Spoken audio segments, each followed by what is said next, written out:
Magandang buhay! Ako po si Noel Ravelo at ang pamagat ng kwentong aking sinulat ay pinamagatang Kabaong. Ipinanganak kang mahirap, mamamatay kang mahirap, kaya huwag kang umasa na aangat pang ang buhay. Ito ang mga katagang ipinapamuka araw-araw kay Riza ng kaniyang amo. Si Riza ay anak ng isang magsasaka at dahil sa kasalata na kanilang tinatamasa, sa edad na 10 ay napilitan siyang huminto muna sa pag-aaral at pamasukan bilang kasambahay upang makatulong sa kanyang magulang. Sa murang edad, naranasan na niya ang pagtawid tungo sa mundo ng realidad. Isang mundo na hindi angkop para sa isang bata na dapat sana'y masaya sa buhay.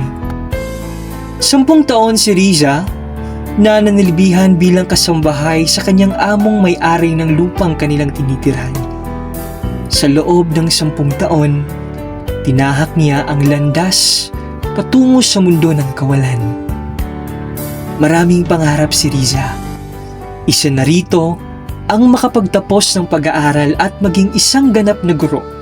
At higit sa lahat, ang maiahon niya ang kanyang pamilya sa karukaan at maranasan ang isang masagana at marangyang buhay. Ngunit palagi niyang tinatanong kung kailan pa kaya siya makakatakas sa tanikalan na kagapos sa kanyang mga kamay at paa sa mundong kaniyang tinatahak. Siguro, tama nga sila na ipinanganak akong mahirap, mamamatay akong mahirap.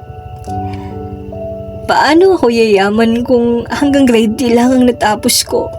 Samantalang dapat sana ay nasa first year college na ako ngayon.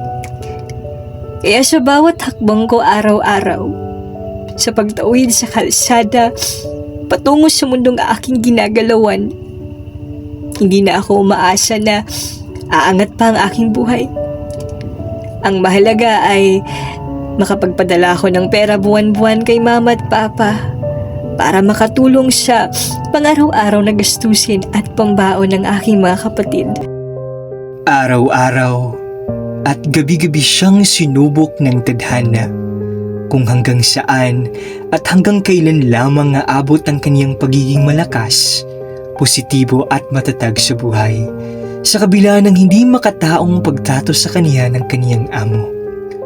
Walang araw na hindi siya pinapagalitan at sinasaktan, ngunit wala siyang magawa kundi magtiis na lamang dahil kailangan niyang magpadala buwan-buwan sa kanyang pamilya at ayaw niyang maging dahilan ng pag-alis nila sa lupang kanilang tinutuluyan.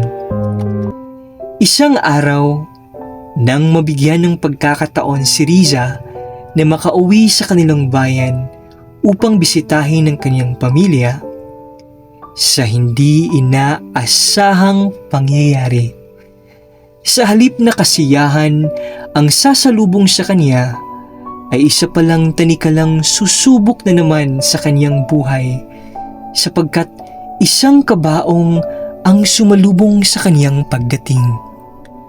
Ngunit nagtataka si Riza kung sino ang nasa loob ng kabaong iyon sapagkat buhay naman ang kanyang magulang at mga kapatid. Kaya dali-dali niya itong tinignan. Hindi lubos akalain ni Riza na ang labi sa loob ng kahon at ang pinaglalamayan ng kanyang pamilya ay siya pala. Doon din niya naalala at napagtanto na siya pala ay ginahasa at pinatay ng kanyang among lalaki. Riza, 3:00 na! Ang pasigaw na sabi ng kanyang among babae. Unti-unti niyang idinilat ang kanyang mga mata at tinignan ang orasan sa gilid ng kanyang hinihigaan.